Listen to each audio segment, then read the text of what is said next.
నమస్తే. కరీంనగర్లో BJP mayor పీఠాన్ని అధిరోహించింది. సో నాటకీయ పరిణామాల మధ్య మొత్తానికి అక్కడ ఎవరు సపోర్ట్ చేశారు ఏంటి అనేది పక్కన పెడితే సింగిల్ లార్జెస్ట్ పార్టీగా బీజేపీ అవతరించింది. అంగీకరించాల్సిందే, యాక్సెప్ట్ చేయాల్సిందే. సరే, తెర ముందు తెర వెనక రాజకీయాలు ఎట్లా నడిచినాయి ఏంటి అనేది కూడా పక్కన పెడితే మొత్తానికి బీజేపీ సింగిల్ లార్జెస్ట్ పార్టీగా అవతరించింది. దాని తర్వాత మేయర్ పీఠాన్ని కాంగ్రెస్ కైవసం చేసుకోవడానికి ప్రయత్నం చేసింది. సో బీఆర్ఎస్తో కూడా చర్చలు జరిపింది. తర్వాత ఏం జరిగిందో ఏమో, బీఆర్ఎస్ బీజేపీకి అనుకూల నిర్ణయం అనుకున్నట్టుగానే కనబడుతున్నది. ఈ విషయాన్ని ఒకరిద్దరు ఎంపీలు కూడా ధృవీకరిస్తున్నారు. రఘునందన్ రావు గారు ఒక ఛానల్ ఇంటర్వ్యూలో ఓపెన్గానే చెప్పారు, కేటీఆర్ గారు మరి ఎందుకు బీజేపీని గెలిపించడానికి అక్కడ సైలెంట్గా ఉన్నాడు, వాళ్ళ 9 మంది కార్పొరేటర్లు ఎందుకు ఏ పార్టీకి ఓటేయలేదు, ఎవరికి ఓటేయకుండా సైలెంట్గా ఎందుకున్నారు, ఎవరిని గెలిపించడం కోసం, బీజేపీని గెలిపించడం కోసమే కదా అని అన్నారు. సరే, ఇదంతా ఒక భాగం. మొత్తానికి మేయర్ బీజేపీ అభ్యర్థి శ్రీనివాస్ గారు అయ్యారు. వెల్ అండ్ గుడ్, అంతా బాగానే ఉన్నది. అయితే టోటల్ ఈ 66 డివిజన్లలో ఒక డివిజన్ చాలా కేంద్రకంగా మారింది. నేను కరీంనగర్కు వెళ్ళినప్పుడు కూడా ఆ ఇంటర్వ్యూ చేయడం జరిగింది, ఆ అభ్యర్థిని ఇంటర్వ్యూ చేయడం జరిగింది. ఆయనే ఆర్ఎస్ఎస్లో పనిచేసి, విశ్వ హిందూ పరిషత్తులో పనిచేసి, బీజేపీ నాయకుడిగా బీజేపీ కార్యకర్తలకి నాయకులకి వాళ్ళ కేసులు ఇబ్బందులు చూసిన అడ్వకేట్ బేతి మహేందర్ గారు చాలా పెద్ద ఎత్తున ఆయన నాకు ఆ టికెట్ ఇవ్వండి, బీజేపీ టికెట్ 24 డివిజన్ నుంచి అంటే బండి సంజయ్ ఇవ్వకుండా ఆయనకి వ్యతిరేకంగా ఇంకొకరిని రంగంలోకి దింపిండు. సో మొత్తానికి ఈ డివిజన్ మీద బండి సంజయ్ కేంద్ర మంత్రిగా ఉండి చాలా ఫోకస్ పెట్టారు. బండి సంజయ్కి 65 డివిజన్లు ఒక ఎత్తు అయితే ఈ ఒక్క డివిజన్ ఒక ఎత్తు. సో అంత గట్టిగా ఫోకస్ చేసిండు, రకరకాల ప్రయత్నాలు చేసిండని అంటున్నారు. అయినా కూడా బేతి మహేందర్ రెడ్డి గారు దాదాపుగా 867 ఓట్లు సాధించిండు. సెకండ్ పొజిషన్లో ఉన్నాడు. గెలిచిన బీజేపీ అభ్యర్థికి 1181 ఓట్లు వస్తే 867 ఓట్లు ఒక్క రూపాయి కూడా పంచకుండా, ఒక్క రూపాయి కూడా ఇవ్వకుండా, ఎవరికి ఓటర్కి ఇవ్వకుండా సో నిఖార్సైన ఓట్లు సాధించిండు బేతి మహేందర్ రెడ్డి గారు. సో ఇక్కడ బీఆర్ఎస్కి 600 ఓట్లు వస్తే కాంగ్రెస్ 4th ప్లేస్, వాళ్ళకి 500 చిల్లర ఓట్లు వచ్చినాయి. సో ప్రస్తుతం నా ముందు మహేందర్ రెడ్డి గారు ఉన్నారు, మాట్లాడదాం. నమస్తే అన్న. నమస్తే అన్న. ఏంది ధన్యవాదాలు చెప్పాలి. మీరు కన్వర్కి వచ్చిన ఇంటర్వ్యూ అయితే చేసారు, అది బాగా కన్వర్లో ఏంటంటే వైరల్ కావడం జరిగింది. కాబట్టి మీకు కృతజ్ఞతలు చెప్తున్నాను. సో మీ ఇంటర్వ్యూ కంటే ముందు నేను బండి సంజయ్ గారి ఇంటర్వ్యూ కోసం వెళ్ళడం జరిగింది. ఎందుకంటే చాలా మంది అనుకుంటుండొచ్చు మీ ఇంటర్వ్యూ అనేది మరి కరీంనగర్ అయినప్పుడు సంజయ్ ఎందుకు ఇంటర్వ్యూ చేయలేదని. ఆయన ఇవ్వనన్నాడు. నేను ఆయన డైరెక్ట్గా అడగడం జరిగింది, పబ్లిక్ తెలియదు కదా. ఆయన నేను ఇవ్వనని ఆయన వెళ్ళిపోయాడు. సో నేను రావడం జరిగింది. తర్వాత మిగతా వాళ్ళది, కాంగ్రెస్ వాళ్ళది and BRS Gangula Kamalakar interview కూడా చేయడం జరిగింది. సో మీ రిజల్ట్ ఎందుకు మీకు వ్యతిరేకంగా వచ్చింది, ఏం జరిగింది అసలు మీ 24th వార్డులో? ఒకటన్నా, నేను పోటీ చేసేటప్పుడు గత 4 సంవత్సరాల డివిజన్లో అందరితో దాదాపు ప్రతి ఒక్క ఓటర్తో అయిన సంబంధం అంటే ఏ రకంగా అయితే నాకు వాళ్ళకున్న మైండ్ సెట్ ఏదైతుందో కలిసి పనిచేయడం జరిగింది. ఆ మైండ్ సెట్ ఏదైతే ఉందో నేను భారతీయ జనతా పార్టీ అభ్యర్థిగానే నన్ను అక్కడ స్వీకరించడం జరిగింది. వాస్తవంగా భారతీయ జనతా అభ్యర్థిగా నాకు బీఫామ్ ఇస్తే ఇవాళ నేను ఒక దాదాపు సుమారు 1000 ఓట్ల మేరతో భారీ మేరతో గెలిచే అవకాశం ఉంటాయి. పబ్లిక్ కూడా చాలామంది అన్నారు బీజేపీ టికెట్ రాలే కదా మహేందర్, మరి ఇలా అని చెప్పి అడిగారు. నన్ను చాలామంది కూడా ప్రయత్నాలు చేయడం జరిగింది. కాంగ్రెస్ పార్టీ, టీఆర్ఎస్ పార్టీ కూడా నన్ను సంప్రదించడం జరిగింది. కానీ నా భావజాలానికి మైండ్ సెట్కు సూటబుల్ పార్టీస్ కాదు అని చెప్పేసి నేను పోలేదు. మరి ఇట్లా భారతీయ జనతా పార్టీలో టికెట్ రాకపోయాను. బాగా మదన పడ్డాను, కాకపోతే రాత్రులు నిద్రలేను. ఆ మదనపడి మరి నా పార్టీ లైన్ ఇంకోటి ఆలోచించుకోవాలి అని చెప్పేసి నేను జనసేన పార్టీని వాస్తవంగా నేను స్వీకరించాను. అంతకుముందు కూడా వాళ్ళు నాకు సంప్రదించడం జరిగింది. వాళ్ళు ఏ రకంగా నాకు బీఫామ్ రాని చెప్పి వాళ్ళకి ఎట్లా ఇచ్చిందో నాకు తెలియదు, కానీ వాళ్ళు కూడా సంప్రదించడం జరిగింది. నేను కూడా ఇప్పుడు నా పార్టీ భావాజాలం ఏదైతుందో సేమ్ సనాతన హైందవ ధర్మం కోసం కొట్లాడుతున్న పార్టీ ఎంచుకోవాలి కాబట్టి నేను కూడా జనసేన పార్టీకి పోవడం జరిగింది. నా లైన్ తెప్పలేను నేను. పార్టీ వాళ్ళు బీఫామ్ ఇవ్వకుండా వాళ్ళ లైన్ తప్పేసి నేను మాత్రం నా భావాజాల లైన్ మాత్రం తప్పలేదు. ఇక్కడ చాలా మంది గమనించాల్సిన విషయం, ఇవాళ ఒక టీఆర్ఎస్ పార్టీ ఒక సెక్యులర్ వ్యక్తిని తీసుకొచ్చి వాళ్ళ అవినీతి అక్రమాలతో డబ్బు సంపాదించిన వ్యక్తి తీసుకొచ్చి బీఫామ్ ఇచ్చి గెలిచా అని చెప్పి సంబరాలు అయితే చేసుకుంటున్నారు. వాస్తవంగా ప్రజలు కూడా ఆలోచించాల్సిన అవసరం ఉంది. ఎందుకంటే ఓటేసే ప్రజలు కూడా బాధపడుతూ ఉన్నారు ఇవాళ, అసలు పాపం మహేందర్ ఓడిపోయాడు అని చెప్పేసి. ఈ వాస్తవంగా ఏంటంటే ఏదైనా ఓటింగ్ వెళ్ళినాకనే ప్రతి ఒక్కరికి వాస్తవ విషయాలు బయటపడతాయి. అందుకే నేను ఏమిటంటే భారతీయ జనతా పార్టీకి మాత్రమే ఓటేస్తా అనే వ్యక్తులు కూడా ఏవైతే వాళ్ళకు ఒక విషయం చెప్పదలుచుకున్నాను. ఇవాళ భారతీయ జనతా పార్టీ స్థాయికి తీసుకురావాల్సిన వ్యక్తులు ఏవైతే ఉన్నారో ఆ వ్యక్తులు కూడా ఆదరించాల్సిన అవసరం ప్రజలకు ఉంది. ఇవాళ కానీ భారతీయ జనతా పార్టీ నేను టికెట్ ఇవ్వకపోతే నేను జనసేన పోటీ చేసింది తప్పేసి, లేకపోతే భారతీయ జనతా లైన్ పోయటమే. కొంతమంది ఇండిపెండెంట్ పోటీ చేయమన్నారు, కొంతమంది ఫార్వర్డ్ బ్యాక్ నుంచి పోటీ చేయమన్నారు. కానీ వాస్తవం ఏంటంటే నా లైన్ నేను తీసుకున్న లైన్ ఏదైతుందో ఇండియాలో అలయన్స్ జనసేన పార్టీ పవన్ కళ్యాణ్ గారు కొండగట్టుకు దాదాపు 35 కోట్ల రూపాయలు ఇవాళ ఇచ్చి ఒక డెవలప్మెంట్ కోసం కష్టపడుతూ ఉన్నాడు. ఇవాళ అట్లాంటి పార్టీని ఎందుకు ఎంచుకోకూడదు ఒక ఆలోచన రావడం. ఇవాళ చూడండి, కరీంనగర్ జిల్లాలో అనేక మంది ఎమ్మెల్యేలు, ఎంపీలు, మినిస్టర్లు ఉన్నారు. ఏ రోజు కూడా కొండగట్టు ఆలయ అభివృద్ధి కోసం ఎవరు కష్టపడలేదు. దృష్టి కేంద్రీకరించారు. సరే, ఓకే, టికెట్ తెచ్చుకున్నారు, మరి ఎంత పంచినారు మీరు? డబ్బులు ఎంత పంచినారు? అవతల ఆయన ఎంత పంచిండు? ఇప్పుడు నేను డబ్బులు పంచినా అంటే ఎవరు నమ్మరు కూడా. ఎందుకంటే నా దగ్గర ఏం లేవన్న విషయం పబ్లిక్ తెలుసు. నా వాస్తవం ఏమంటే నీ దగ్గర డబ్బు లేవు కదా అని చెప్పేసి, కొంత డబ్బు లేవు కదా, పోటీ చేస్తే గెలిచే అవకాశం ఉందని కూడా కొంతమంది మాట్లాడడం జరిగింది. ఒక డబ్బు ఒకటే ప్రధానంగా అని చెప్పేసి నిరూపించాలని చెప్పేసి అయినా కూడా మీకు 867 ఓట్లు వచ్చినాయి. 860 ఓట్లు నీతి నిజాయితీ, అంటే 867 మంది ఎవరైతే ఉన్నారో డివిజన్లో ఎవరైతే ఉన్నారో వాళ్ళు నీతి నిజాయితీకి ఓటేసారు వాళ్ళు. సో 867 మంది. సరే, అవతల వాళ్ళ దగ్గర ఏం తీసుకున్నా మనకు తెలియదు, కానీ మీ దగ్గర అయితే ఒక్క రూపాయి తీసుకున్నా. నా దగ్గర 867 మంది నాకు రూపాయి తీసుకోకుండా నాకు ఓటేశారు. నీతికి నిజాయితీ పడ్డ ఓట్లు. ఇవాళ ధర్మానికి, సనాతన హిందూ ధర్మానికి పడ్డ ఓట్లు అవన్నీ కూడా. ఇవాళ జాతీయవాదానికి, హిందుత్వానికి పడ్డ ఓట్లు అవి. కాబట్టి ఆ ఓట్లు నేను ఏమవుతుందో నేను దేవులుగా భావిస్తాను. 867 మంది నా దేవులు. ఇవాళ ఆ దేవుల ఒక నమ్మకాన్ని వమ్ము చేయకుండా కూడా భవిష్యత్తులో కూడా ముందుకెళ్తాను నేను. ఇవాళ నాకు ఆ వచ్చిన ఓట్లు ఏవైతుందో నన్ను ఇంకా ముందడుగు వేయడానికి నాకు అవకాశం కల్పించేది ఇవాళ. సో ఎందుకు ఓడిపోయారు మరి? చివరిలో ఒక 120 ఓట్లు ఇటు పడితే అయిపోయేది, అందులోంచి దాదాపు 160 ఓట్స్ అనుకున్నాను. ఒకటే విషయం అండి, నేను ఒక సామాన్యమైన వ్యక్తిని, ఏదో న్యాయవాదిగా ప్రొఫెషన్ చేసుకుంటూ నా కుటుంబాన్ని పోషించుకుంటా, పబ్లిక్ ఇష్యూస్ మాట్లాడుకుంటా, లోకల్ జరుగుతున్న కరప్షన్ మీద మాట్లాడుకుంటూ పోతున్న వ్యక్తిని. కానీ నా మీద ఇంత ఫోకస్ పెట్టాల్సిన అవసరము మరి మినిస్టర్ గారికి ఎందుకు వచ్చిందో నాకు తెలియదు. బండి సంజయ్ గారు ఎగ్జాక్ట్లీ ఎంత ఫోకస్ పెట్టిండు? ఎంత ఫోకస్ అంటే ఒకసారి వారిని అడిగారు, వారు మీకు ఇంటర్వ్యూ ఇవ్వని చెప్పేసి అంటున్నారు. మరి ఇంటర్వ్యూ ఇవ్వకుండా వాస్తవ విషయాలు బయటికి రావు. ఇవాళ నా గురించి నాకు బీఫామ్ ఇవ్వమని చెప్పేసి చాలా మంది పోతే కూడా వాళ్ళకు నా గురించి చెడుగా చెప్పడం జరిగింది. నేను చెడుగా చెప్పి మీ ఇంటర్వ్యూ కూడా చెప్పడం జరిగింది. నేను పసుపు బట్టలతోని, తడిగుడ్డలతోని నేను గుళ్ళేది వస్తాను, నేను ఇలాంటి తప్పు చేయాలని చెప్పేసి. మరి మినిస్టర్ గారు ఏ క్వశ్చన్ అడుగున్నా చెప్పి మీతో చెప్పడం జరిగింది. నేను ఏమంటా అంటే నేను నీతి నిజాయితీగా పోయినాను నా డిజైన్లో. వాస్తవంగా పబ్లిక్ కూడా నన్ను ఆ విధంగా చూశారు. ఆ విధంగా చూశారు కాబట్టి ఇవాళ అవినీతి సొమ్ముతోని ఇవాళ గెలవడం జరిగింది. అవినీతి సొమ్ము అంటే ఇవాళ చెప్తాను నేను, ఇవాళ ఓటర్లను ప్రాబ్లం పెట్టాలని జనసేన పార్టీ ఒక ఆంధ్ర పార్టీ అని చెప్పేసి, జనసేన పార్టీ కల్లా మా బేతి మంది దగ్గర గెలితే మీకు ₹1 రాదని చెప్పేసి, సెంట్రల్ ఫండ్స్ రావని చెప్పేసి, ఎంపీ నిధులు రావని చెప్పేసి, స్టేట్ ఫండ్ కూడా నా కంట్రోల్లో ఉంటాయని చెప్పేసి, మీ డిజైన్ డెవలప్మెంట్ అయిపోతుందని చెప్పి ఒక రకమైన మైండ్ సెట్, ప్రచారం, ఒక రకమైన ప్రచారం. అది ఒక ప్రచారం కాకుండా ఓటర్లను ప్రాబ్లం పెట్టాలంటే డబ్బే ప్రధానం. ఆ డబ్బు కూడా పంచడం జరిగింది. బాగా పంచరా? ఎగ్జాక్ట్ పంచారు. నేనేమంటా అంటే డబ్బు పంచలేని చెప్పేసి వాళ్ళ గుల్లెవరమని చెప్పండి, పంచని చెప్పి గుల్ల అవుతాను. బండి సంజయ్ డబ్బులు పంచలేదు.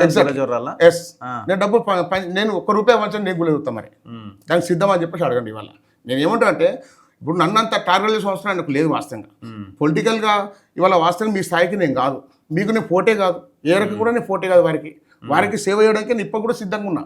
కానీ వారు నా సేవలు వాడుకోవట్లేదు, నా సేవలు వాడుకోవట్లేదు. కాబట్టి నేను కూడా మరి నా లైన్ నేను తీసుకోవాలి. కాబట్టి జనసేన పార్టీ లైన్ తీసుకొని ముందుకెళ్తా ఉన్నాను. ముందుకెళ్తే కూడా నాకు అడుగడుగున అడ్డంకులు సృష్టించారు. ఇవాళ న్యాయపడి పనిచేసే ఎవరైతే కార్యకర్తలు ఉంటారో మహేంద్ర గారు ఎందుకని చెప్పేసి ఫోన్ చేయడము, వాళ్ళని బెరియడము, రాకుండా వేయడము, ఈ రకంగా కూడా చేయడం జరిగింది.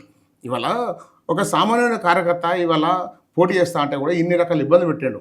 అంటే నాకు తిరగకుండా చేయడం ఈ రకంగా. ఇవాళ గెలిచిన అభ్యర్థి ఏ విధంగా ముందుకు బియ్య బస్తాలు పెంచారు, ప్రతి ఒక్కరు తెలుసు. బియ్య బస్తాలు పెంచారు, బియ్య బస్తాలు పెంచారు. ఎంబై తిరగడానికి ₹1,00,000 అని చెప్పేసి ఈ రకంగా. అంటే ఒక డబ్బే ప్రధానంగా ముందుకు. ఎంత ఇచ్చారు? ఓటుకి 5,000 దాకా ఇచ్చారు. $5,000 ఎగ్జాక్ట్లీ. ఓటుకి ₹5,000 ఇచ్చడం జరిగింది. గ్రూపులో ₹1,00,000 కుల సంఘాలకు ₹2,00,000 కుల సంఘాలకు. ఈ విధంగా డబ్బులు పంచినాక కామన్గా నేను అందుకే దగ్గరకే చూడిపోయాను. నేను నైతిక విజయం నాదే. ఇవాళ 100% నైతిక విజయం నాదే. వాళ్ళు ఏదో గెలిచా అని చెప్పేసి సంబరాలు చేసుకుంటా ఉన్నారు. ఇవాళ ప్రజలు చూస్తూ ఉన్నారు, నా డిజైన్ ప్రజలు చూస్తూ ఉన్నారు, కర్నూలు ప్రజలు చూస్తూ ఉన్నారు. ఇవాళ రాష్ట్రం కూడా ఇవాళ 20 డిజైన్ మీద కేంద్రీకరించి ఉన్నారు. ఇవాళ అందరూ కూడా ఎన్నోట్లు వచ్చని చెప్పేసి అందరూ నాకు ఫోన్ చేయడం జరిగింది. ఇవాళ ఒంటరి పోరాటం చేస్తే కూడా గౌరవ ఓట్లు నా డిజైన్ ప్రజలు నాకు ఇచ్చారు. కాబట్టి నా డిజైన్ ప్రజల నమ్మకాన్ని వమ్ము చేయకుండా ఇవాళ నేను ముందుకు సాగుతా. ఇప్పుడే నేను అనుకుంటున్నాను, ఈ ఓటమి చూద్దాం ఇంట్లో కూర్చుని అనుకుంటున్నాను. ఇప్పుడే నా అసలైన వేట ఇప్పుడు స్టార్ట్ అయింది. నా వేట ఇప్పుడే స్టార్ట్ అయింది. ఇప్పుడు భవిష్యత్తులో చూస్తాను నేనేందో జనసేన పార్టీ కన్వర్ నిలబెట్టేది ఇక్కడ నేను అడుగులు వేస్తాను. ఇవాళ జనసేన పార్టీ వల్ల కరీంనగర్లో ఇవాళ జనసేన పార్టీ పవన్ కళ్యాణ్ వారు ఏదైతే ఉందో వాళ్ళ యొక్క ఆలోచనలకు అనుగుణంగానే పనిచేస్తాయి. ఇవాళ జనసేన పార్టీ గైడ్లైన్స్ ఏవైతే ఉన్నాయో సిద్ధాంతం నేను అడుగడుగున ప్రతిదీ గడప కాదండి. అలయన్స్ పార్టీలే కదా, మీరేం ఫైట్ చేయగలుగుతారు? అలయన్స్ ఎక్కడ అలయన్స్ అండి? ఏదైనా ఫ్రెండ్లీ ఫైట్ చేయగలుగుతారు తప్ప ఫైట్ ఏం ఎస్, చేయగలుగుతారు? మీరు అనేది వాస్తవం, 100% వాస్తవం. ఎక్కడ అలయన్స్ అండి? ఆంధ్రప్రదేశ్లో అలయన్స్, తెలంగాణ అలయన్స్ కాదు. ఓకే, తెలంగాణలో పోటీ, వాళ్ళ తెలంగాణ పోటీ కాబట్టి భారతీయ జనతా పార్టీ పోటీ చేసి అక్కడ జనసేన బీఫామ్ ఇచ్చిందా ఇవ్వలేదా? ఇచ్చిందంటే అర్థం చేసుకోవాలి. అలయన్స్ లేదని చెప్పాం.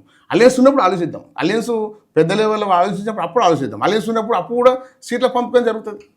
అలయన్స్ ఉన్నంత మాత్రం సీట్ల పంపకం జరుగుతాయి కదా అప్పుడైనా కానీ. ఇప్పుడైతే అలయన్స్ లేదు తెలంగాణలో జనసేన పార్టీ ఇండివిజువల్గా కొట్టడానికి సిద్ధంగా ఉంది. రాబోయే జెడ్పీటీసీ ఎంపీటీసీ ఎన్నికల్లో కూడా జనసేన పార్టీ కూడా పోటీ చేస్తూ ఉన్నది ఇవాళ.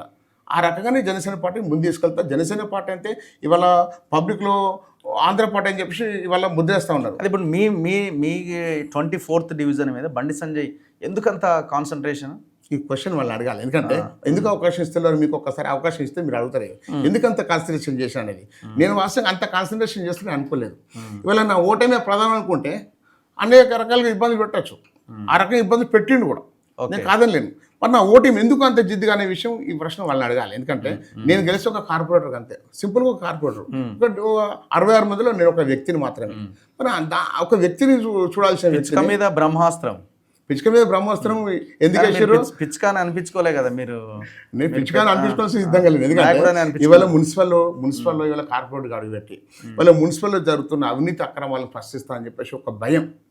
ఇవాళ మున్సిపల్ వాస్తవం ఏంటంటే ఇవాళ టెండర్ లేకుండా టెండర్లు కాల్ఫర్ చేయడం, ఇవాళ వర్కులు చేయడం, తర్వాత టెండర్లు పిలవడం, టెండర్లు కూడా ఎవరికి అవినీతి అక్రమాలు చేసే వాళ్ళకు టెండర్లు కేటాయించడం, ఇవాళ ఏలే బ్లాక్ అంటే ఇవాళ కాంట్రాక్ట్ హోదా లేని ఒక కాంట్రాక్ట్ అప్పయ్యడం, ఇవాళ నాణ్యత లేని పనులు చేయడం, ఈ రకంగా కర్నూలులో చాలా అవినీతి జరుగుతుంది. ఇవాళ ప్రశ్నించడానికి ఇవాళ ప్రతిపక్ష పార్టీ లేకుండా పోయినాయి ఇవాళ.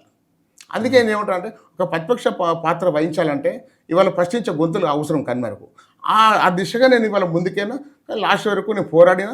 నా పోరాటంలో ఎలాంటి తప్పు లేదు. ఎందుకంటే ఇవాళ చాలా పెద్ద వాళ్ళు ఇన్వాల్వ్మెంట్ అయ్యి మీకు తెలిసిన విషయమే, ఇన్వాల్వ్మెంట్ అయ్యి ఎన్నో రకాల ప్రాబ్లమ్లకు గురి చేసి ఇవాళ ప్రజలు తప్పుదారి పట్టించారు. ప్రజలు తప్పుదారి పట్టించిన మాత్రం గత రాబోయే 5 సంవత్సరాలు చూస్తాం. ఇవాళ రాబోయే 5 సంవత్సరాలు 30 డివిజన్స్ గెలిచారు. గెలుపు వెనకాల ఏమన్నా వేరే రాజకీయం ఏమన్నా ఉందా? ఒక్కటండి, గెలిచిన తర్వాత ఈ మేయర్ అవ్వడంలో ఏమన్నా బీఆర్ఎస్ పాత్ర ఉందా? ఇప్పుడు 30 డివిజన్లో భారతీయ జనతా పార్టీ గెలిచిందంటే ఇవాళ వాస్తవంగా ఎందుకు ఇండివిజువల్ మ్యాట్ కూడా వచ్చే అవకాశం ఉంది. ఇలా భారతీయ జనతా పార్టీ మాలాంటి కార్యకర్తలకు అందరికీ టికెట్లు ఇస్తే వాస్తవంగా 40 సీట్లు వచ్చే అవకాశం ఉండే. ఇవాళ 10 సీట్లు తగ్గడం కారణం కూడా ఏంటంటే చాలా మందికి గెలిచే అభ్యర్థి కూడా టికెట్ ఇవ్వకపోవడమే. నా దాంట్లో గెలిచిన అభ్యర్థి కూడా ఏదైతే బీజేపీ అభ్యర్థిని సింబల్ మీద ఓటేశారండి. వాస్తవంగా వీళ్ళందరూ అనుకుంటారు మమ్మల్ని చూసి ఓటేస్తూ ఉంటారు. ఇవాళ పార్టీ సింబల్ ఇవాళ కేంద్రంలో ఇవాళ మోడీ గారి పరిపాలన చూసి జనం ఓటేస్తూ ఉన్నారు. దాన్ని ఇవాళ వాపం చూసి బలపనుకుంటే మనం ఏం చేయలేము. ఇవాళ నేను ఏమంటే వాళ్ళ సెంట్రల్ పార్టీని చూసి వాళ్ళు ఓట్లేస్తూ ఉన్నారు జనం కూడా. ఎందుకంటే వాళ్ళ సెంట్రల్లో భారతీయ జనతా పార్టీ ఏ విధంగా తీసుకెళ్తాను నేను అందుకని పార్టీ ఒక మాట కూడా అనట్లేదు. పార్టీ లైన్ కరెక్టే.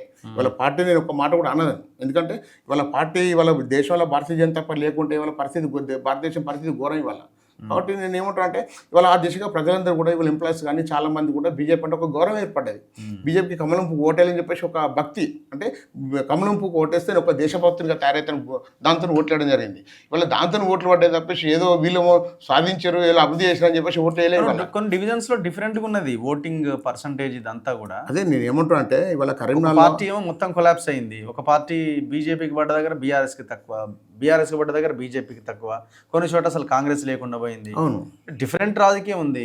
అదే నేను ఏమంటే ప్రతిపక్ష హోదా లేకుండా పోయింది. అండర్స్టాండింగ్ పాలిటిక్స్ నడుస్తూ ఉన్నాయి. అండర్స్టాండింగ్ పాలిటిక్స్ ను చెక్ పెట్టాలి. వాళ్ళు అంటే ఎవరి మొత్తం మేనేజ్ చేసేంత మైనింగ్ మా గ్రానైట్ చేస్తున్న విషయం తెలియదు. వాళ్ళు చేస్తున్నారా ఇంకెవరు చేస్తున్నారు, వాళ్ళ వ్యక్తిగత ఆర్థిక స్వప్రజల కోసం ఎవరెవరు కలిసి పని చేస్తున్న విషయం నాకు తెలియదు. వాస్తవం భవిష్యత్తులో ప్రజలు తెలుసుకుంటారు. ఎందుకంటే రాబోయే కాలంలో ఎలక్షన్స్ ఉన్నాయి.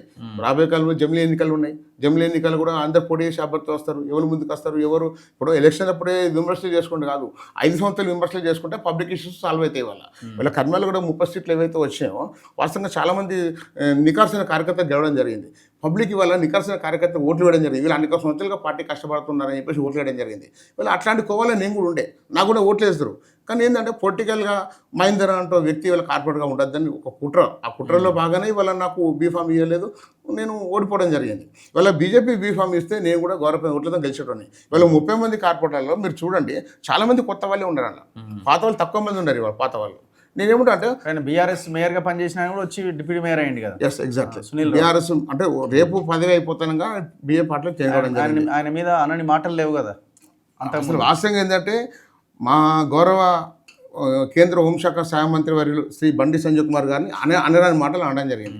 అంటే ఆయన టీఆర్ఎస్ పార్టీలో ఉన్నంతసేపు, మేయర్గా ఉన్నంతసేపు విమర్శలు చేయడం జరిగింది.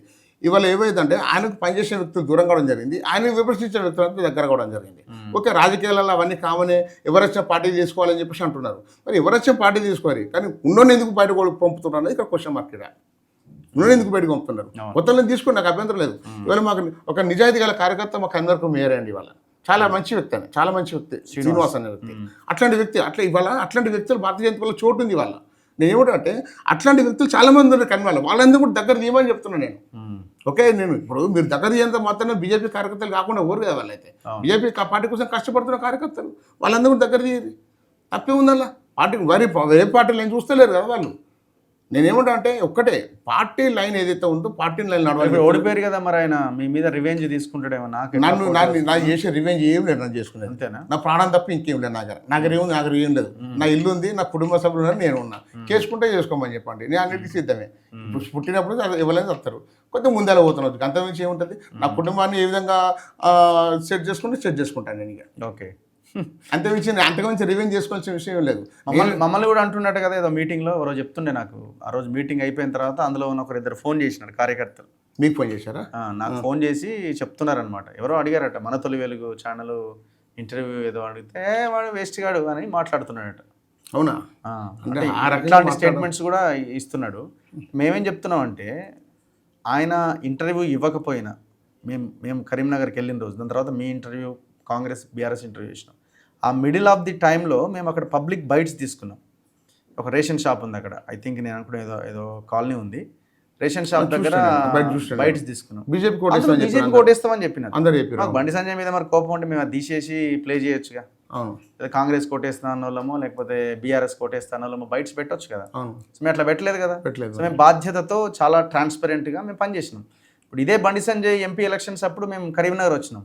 సో అప్పుడు ఆయన వేవ్ కనబడుతున్నది, బండి సంజయ్ అంటున్నాం. మరి అప్పుడు అన్నీ మేము బండి సంజయ్కి అనుకూలంగా బైట్స్ వచ్చినప్పుడు సంబరపడి వాటిని ప్రమోట్ చేసుకున్నారు కదా. ఒక విషయం అండి, అంటే ఈ విషయం అడిగింది కాబట్టి ఆన్సర్ చెప్తున్నా. బాధ అయితే ఒక రకంగా మాట్లాడము, దేశం అయితే ఇంకో రకంగా మాట్లాడము. మాకు వచ్చే నష్టం ఏముండదు. అసలు మీడియాని ఎప్పుడైనా కానీ మీకు వాస్తవం ఏంటంటే మంచి చెడు రెండు చూపెడతారు. మీరు చెడు జరిగితే చూపెడతారు, మంచి జరిగితే చూపెడతారు. కాబట్టి రెండు సమపాలు చూపెట్టినప్పుడు ఒక రాజకీయ నాయకుని దగ్గర రెండు రకాల దేశం మంచి రెండు ఉన్నప్పుడు రెండు కూడా సమపాలలో ఉంచాలి. కానీ ఎప్పుడు కూడా అంటే లోపల ఏది ఉన్నా కానీ బయటకు మాత్రము కనీసం మంచిగా మాట్లాడి ఆదరించే అవకాశం ఉండాలి నాయకులకు. ఇవాళ ఆ రకంగా మాట్లాడారు అంటే నేను కూడా బాధపడతాను. మిమ్మల్ని ఆ విధంగా మాట్లాడి నేను కూడా బాధపడతాను. ఇవాళ వాస్తవం ఏంటంటే ఇవాళ పదవి ఎప్పుడు శాశ్వతం కాదు. ఇవాళ అంతే కదా, పదవి ఎప్పుడు శాశ్వతం కాదు. ఇవాళ ఉంటే రేపు పోతే పదవులు. ఇవాళ మేము పదవి లేకపోవచ్చు, భవిష్యత్తు కూడా ఇట్లా ఉంటామంటే ఉండొచ్చు, నేను కాదంటలేను. కానీ పదవి అడ్డ పెట్టుకొని ఆ రకంగా మాట్లాడడం, ముఖ్యంగా మీడియాను మాట్లాడడం చాలా బాధాకరం. ఇవాళ మీడియా జోలికి వస్తే భవిష్యత్తులో చాలామంది నాయకులు ఏ విధంగా బయటకు వచ్చారో తెలుసు. మేము అట్లా జోలికి వస్తే మేము ఏదో చేస్తామని మేము చెప్పాము, చెప్పేవాళ్ళు వేరే ఉంటారు. మేము ఆ లైన్లో కూడా ఆలోచించాం. మేము మీడియా జోలికి రావద్దని కోరుకుంటారు, ఎవరైనా మీడియా జోలికి రావద్దని కోరుకుంటారు. థ్యాంక్ యూ అన్న, thank you very much. All the best for your political future. Thank you. So Bandi Sanjay గారు, మేము బాధ్యతతో ఉన్నాం, బాధ్యతతో పనిచేస్తాం. బండి సంజయ్ అయినా ఇంకో నాయకుడైనా ఒకేలా మా ట్రీట్మెంట్ ఉంటుంది. సో మీకు వ్యతిరేకంగానో ఇంకొకరికి అనుకూలంగానో ఉండదు. మీకు ఉపయోగపడ్డప్పుడు లేకపోతే మీకు అనుకూలంగా అనిపించినప్పుడు గొప్పోడని, ఆ తర్వాత వేస్ట్ గాడని ఇట్లాంటి స్టేట్మెంట్స్ దయచేసి బంద్ చేయండి. సో మేము బాధ్యతతో మీ అక్కడ ఉన్న ప్రజల యొక్క అభిప్రాయాన్ని కూడా బాధ్యతతో బీజేపీకి ఓటేస్తామన్నప్పుడు చూపించినాం మేము. సో దాన్ని గుర్తించాల్సిన అవసరం ఉన్నది.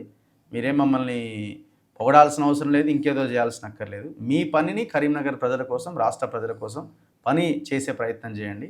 తెర వెనక ఏం రాజకీయాలు నడుస్తున్నాయి, తెర ముందేం నడుస్తున్నాయి, ఎవరెవరు ఏం చేస్తున్నారు, ఎవరితో కొల్లుడైనారు, జూబ్లీహిల్స్ సెలక్షన్లో ఏం జరిగింది, రేపు జిహెచ్ఎంసీలో ఏం జరగబోతున్నది, ఇవన్నీ మా దృష్టికి వచ్చిన అంశాలు మేము ప్రజల ముందు పెడతాం. దాంట్లో ఏం వెనకడుగు వేయాల్సిన అవసరం లేదు.